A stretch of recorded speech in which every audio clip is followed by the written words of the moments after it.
الشيطان الرجيم بسم الله الرحمن الرحيم يا أيها الذين آمنوا إنما الخمر والميسر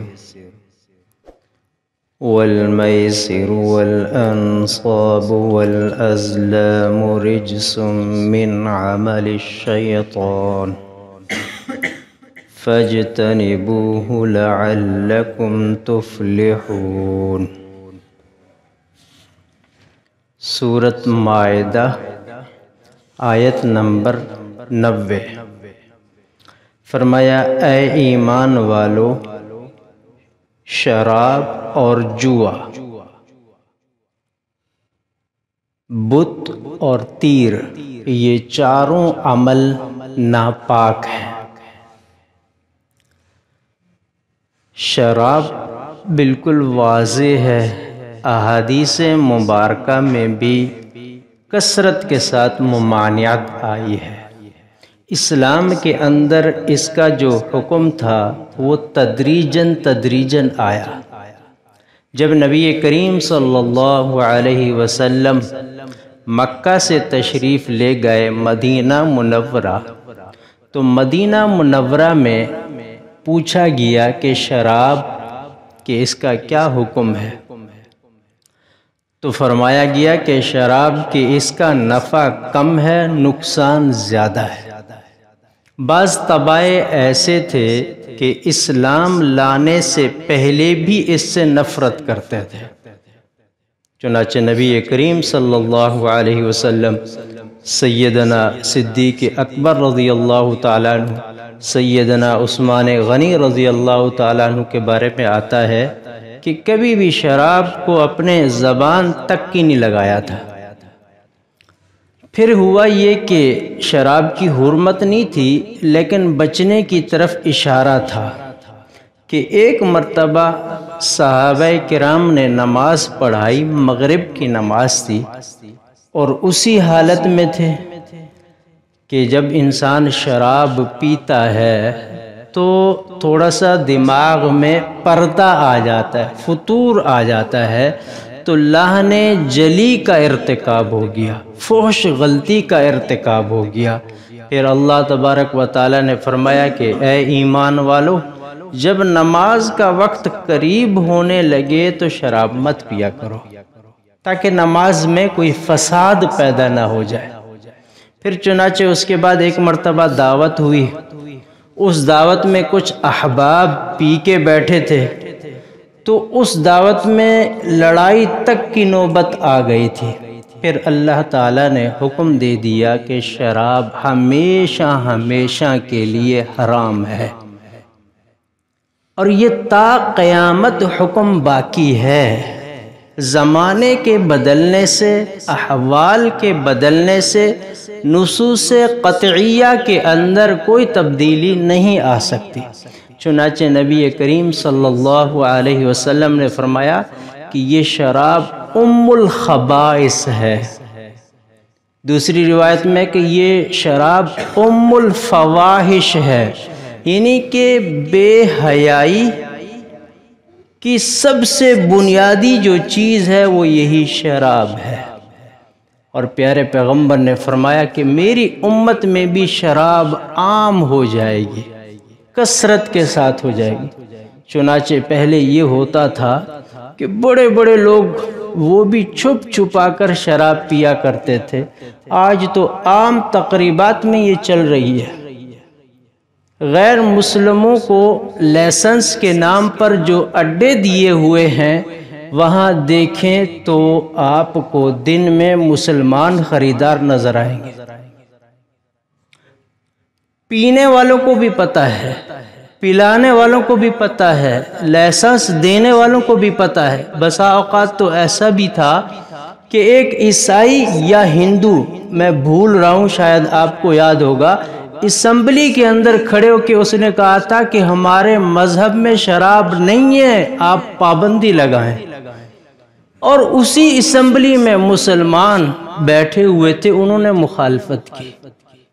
تو یہ وہ شراب ہے جو آج ہمارے بچوں کو بھی لت لگ چکی ہے، اور اس شراب کو مختلف طریقے سے دیا جا رہا ہے۔ کبھی تو اس کو شراب کے نام سے دیا جا رہا ہے، کبھی اس کو مشروب کے نام سے دیا جا رہا ہے، کبھی اس کو پینے پلانے کے نام سے دیا جا رہا ہے، کبھی یعنی کہ آلات بدلتے جا رہے ہیں، لیکن اندر جو چیز شراب ہے وہ وہی ہے، اندر شراب وہی ہے۔ پھر آگے فرمایا والمیسر، اور جوا بھی حرام ہے۔ جوا تو ایک تو معروف جوا تھا، جو ایک طریقہ رائج ہے آج بھی کہ دو کھلاڑی کھیلتے ہیں، وہ کہتا ہے کہ جو جیت جائے گا وہ اس گیم کی فیس دے گا۔ جیسے کہ آج کل وہ گیمیں ہوتی ہیں نا، وہ کیا ہوتا ہے، وہ ہاتھ سے ہوتے وہ ہے، یا دوسرے سنوکر وغیرہ یا کیرم بورڈ ہے، یہ چیزیں ہیں، 4 آدمی کھیلتے ہیں، 3 آدمی کھیلتے ہیں، تو اب یہ ہوتا ہے کہ جو ہار جاتا ہے پیسے وہ دیتا ہے، یہ بھی حرام ہے۔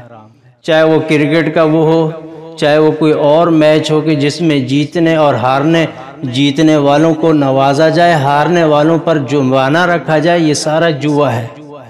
یا یہ ہے کہ آج کل پرائز بانڈ کی صورت میں ہے، یا آج کل جو ڈیجیٹل کرنسیاں آ چکی ہیں، کرپٹو ہے اور بٹ کوئن ہے اور بھی دوسری بہت سی چیزیں ہیں، یاد رہے اس کے حلال ہونے کا فتویٰ جمہور علماء نے نہیں دیا ابھی تک۔ معذرت کے ساتھ ہیں، ہر فیلڈ میں سب ہیں، اچھے برے ہر اس میں ہوتے ہیں معاشرے کے اندر۔ بسا اوقات ہم جس کو اہل علم سمجھ رہے ہوتے ہیں وہ اہل علم کے لیے دھبا ہوتے ہیں، لیکن ہم ایک جمع غفیر ان کا نام لیتا ہے اور وہ کیا کہہ دیتے ہیں، ایسی چیزوں پر فتویٰ دے دیتے ہیں۔ بسا اوقات اس فتوے کے پیچھے کچھ لالچ ہوتی ہے، یا اس فتوے کے پیچھے کچھ شہرت ہوتی ہے، یا اس فتوے کے پیچھے کچھ ان کا اپنا مفاد ہوتا ہے۔ ڈیجیٹل کرنسیاں جو ہے آج کل رائج ہیں، یاد رہے اس کے پیچھے کسی مستند دارالافتاء کا فتویٰ نہیں ہے، لیکن ہمارے نوجوان اس میں گرے ہوئے ہیں۔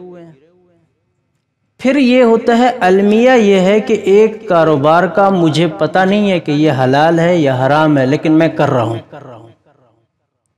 المیہ ہے کہ جب تک کسی چیز کی حلت کا کوئی احسن طریقے سے، واضح طریقے سے ثبوت نہیں ملتا، وہ حلال ہی نہیں ہے، بھلے وہ حلال ہے۔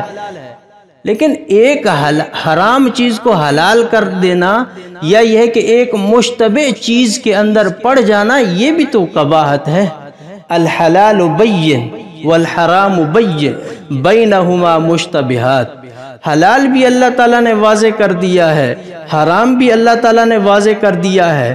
اب کچھ چیزیں ایسی ہیں کہ ان کا حکم معلوم نہیں ہو رہا، فرمایا کہ بینہما مشتبہات، وہ مشتبہات چیز میں سے ہے، مشتبہات چیز کے لیے لازم ہے کہ اس سے پرہیز کیا جائے، بچا جائے۔ تو آج جو ہمارے ہاں یہ جو کرنسیاں ہیں، ڈیجیٹل کرنسیاں، احوط طریقہ یہی ہے، افضل طریقہ یہ ہے کہ بچا جائے، اور جو حلال طریقہ ہے اسی کو رائج کیا جائے۔ اور آگے فرمایا والانصاب، اور بت بنانا، بت رکھنا، بت کا مٹیریل بنانا، یہ بھی ناجائز اور حرام ہے۔ آج وہ بت تو نہیں بنا رہے ہم، لیکن یہ جو کھلونوں کی صورت میں بت بنائے ہوتے ہیں، ہمارے گاڑیوں کے اندر بھی وہ بڑے بڑے وہ باندر ہوتے ہیں، اور پتہ نہیں کیا کیا چیزیں ہوتی ہیں، وہ لٹکائی ہوئی ہوتی ہیں فرنٹ شیشے کے اوپر، اور یا پیچھے گاڑی کے پیچھے اس پہ لٹکائے ہوتے ہیں بڑے بڑے، یہ سارے بت ہی تو ہیں، اور کیا ہے۔ بت کی عبادت یہ الگ معاملہ ہے، بت رکھنا، بت بنانا یہ الگ معاملہ ہے، دونوں کا حکم ہے کہ یہ حرام ہے، لیکن آج ہم اس کی خرید و فروخت کس طریقے سے کر رہے ہوتے ہیں۔ ہمارے گھروں کے اندر وہ چھوٹے چھوٹے بچوں کے کھلونے، وہ بڑے بڑے گھوڑے بنے ہوئے ہوتے ہیں، اور بڑی بڑی دوسری چیزیں لے کے آتے ہیں کہ بچے اس سے کھیل رہے ہوتے ہیں، بڑی بڑی گڑیا بنی ہوئی ہوتی ہے پلاسٹک کی، سب بت ہیں، سب بت ہیں، اور کوئی گھر خالی نہیں ہے، کوئی گھر خالی نہیں ہے۔ پھر کیسے آئیں گے رحمت کے فرشتے؟ کیسے ہماری نماز قبول ہوگی؟ کیسے ہماری دعائیں قبول ہوں گی؟ اور آگے فرمایا والازلام، اور تیر یہ تھا کہ عرب کے اندر کہ بیت اللہ کے پاس ایک تھیلا رکھا ہوا تھا، اس کے اندر تیر تھا۔ تیر رکھے ہوتے تھے، ایک تیر پر لکھا ہوتا تھا لا، نہیں، دوسرے تیر پر لکھا ہوتا تھا نعم، جی ہاں، تیسرے تیر خالی ہوتا تھا۔ اب ہوتا یہ تھا کہ اگر کوئی بندہ استخارہ کرتا تو وہ تیر اٹھاتا، وہ تیر اگر خالی ہوتا تو دوبارہ استخارہ کرتا، وہ تیر اٹھاتا، اور اگر وہ تیر اٹھاتا کہ اس پہ لا ہوتا تو بھئی نہیں، یہ کام، یہ رشتہ، یہ سفر، یہ نہیں کرنا، اور اگر نعم لکھا ہوتا تو یہ تھا کہ یہ کام آپ نے کرنا ہے۔ یا اسی طریقے سے یہ 2 3 4 8 آدمی مل کے ایک اونٹ خریدتے تھے۔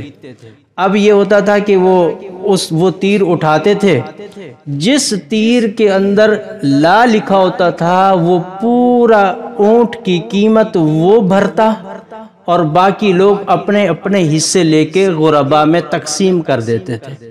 جیسے آج کل یہی ہے جس کو ہم لاٹری کہتے ہیں، لاٹری میں بھی یہی ہے کہ ایک چیز ہے، آپ کو لاکھ روپے مل گئے، کبھی ایسا ہے کہ وہ کچھ بھی نہیں ملا۔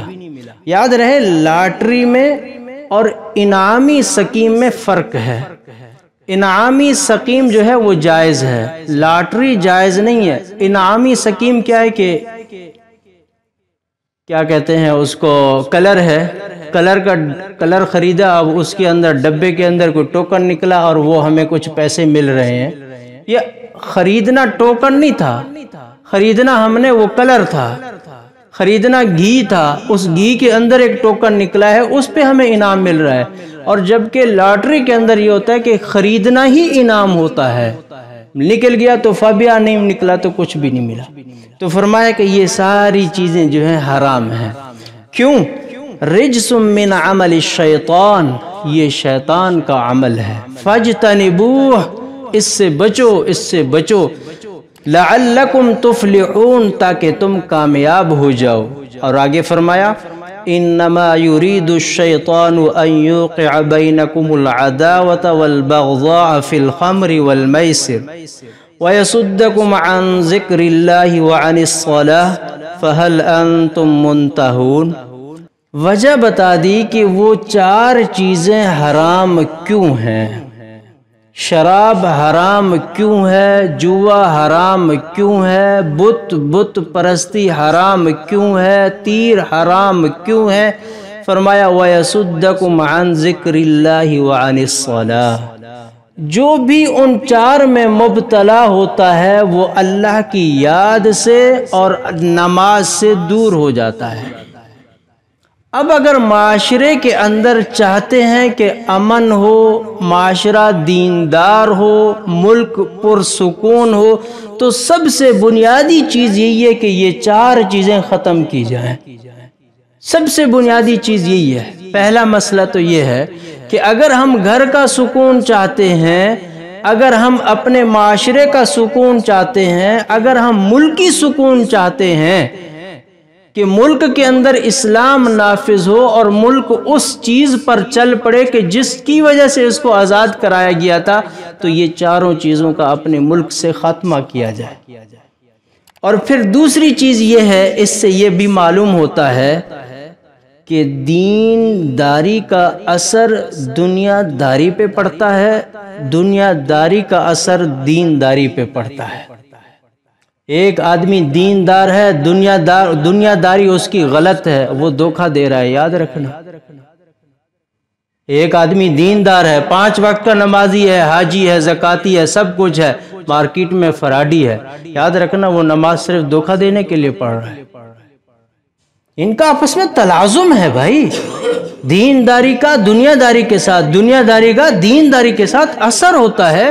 اگر ہماری نماز کا اثر ہماری مارکیٹ پہ نظر نہیں آ رہا، ہمارے معاملات میں نظر نہیں آ رہا، یا ہمارے معاملات کا اثر ہماری نماز اور زکوٰۃ اور ان چیزوں میں نظر نہیں آ رہا، یاد رہے ہم دھوکہ دے رہے ہیں کسی کو۔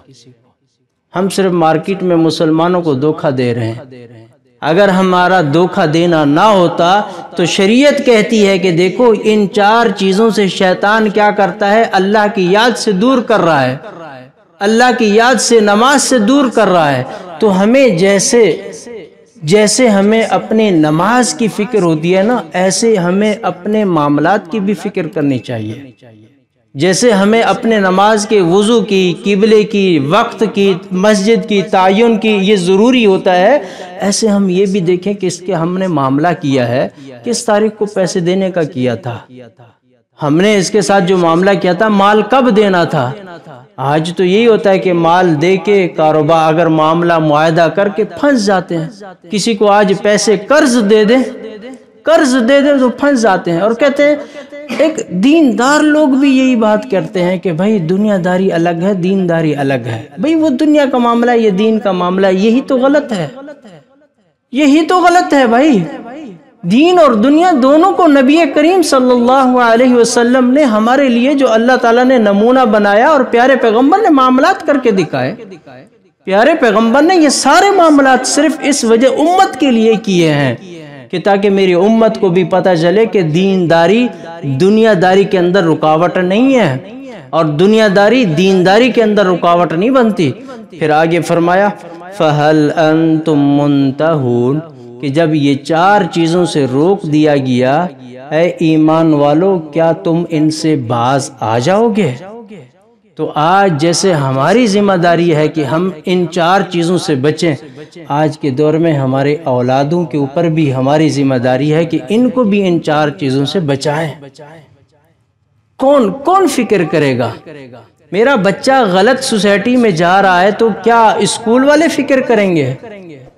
کیا ٹیوشن والے فکر کریں گے؟ اکیڈمی والے فکر کریں گے یہ بچہ جو ہے غلط اس پہ جا رہا ہے؟ باپ کو تو فرصت نہیں ہے کاروبار کرنے سے، باپ تو صبح کا گیا ہے اور رات 11 بجے آیا ہے، اور اتوار کے دن پتہ نہیں کن چیزوں میں گیا، اور بچے کیا کر رہے ہیں کچھ پتہ نہیں ہے۔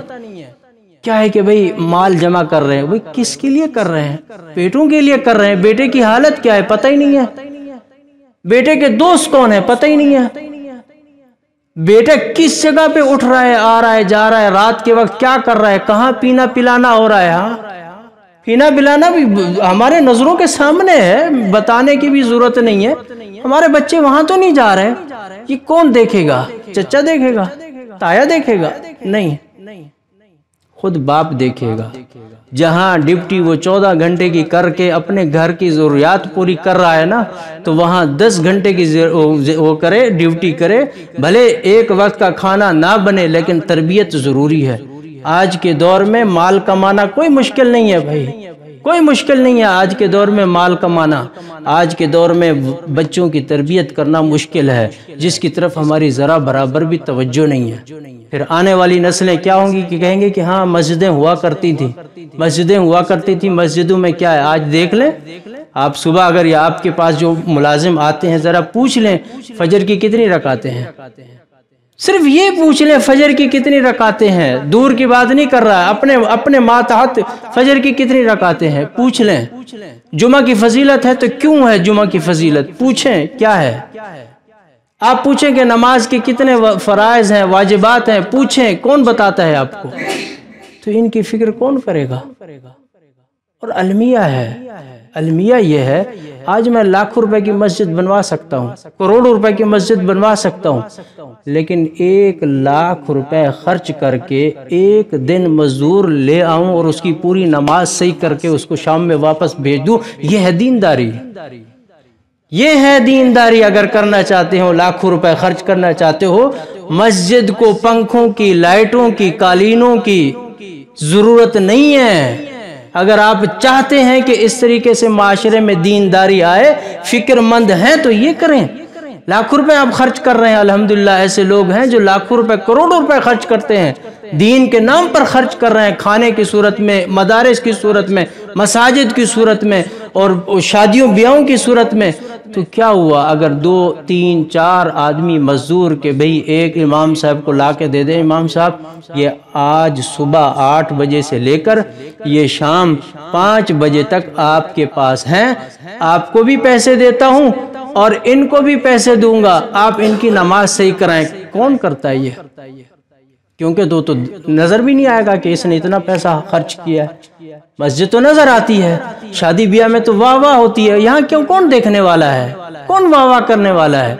دعا ہے کہ اللہ تبارک و تعالی ہمیں دین حقیقی معنی میں سمجھنے کی توفیق عطا فرمائے۔ وآخر دعوانا الحمدللہ رب العالمین۔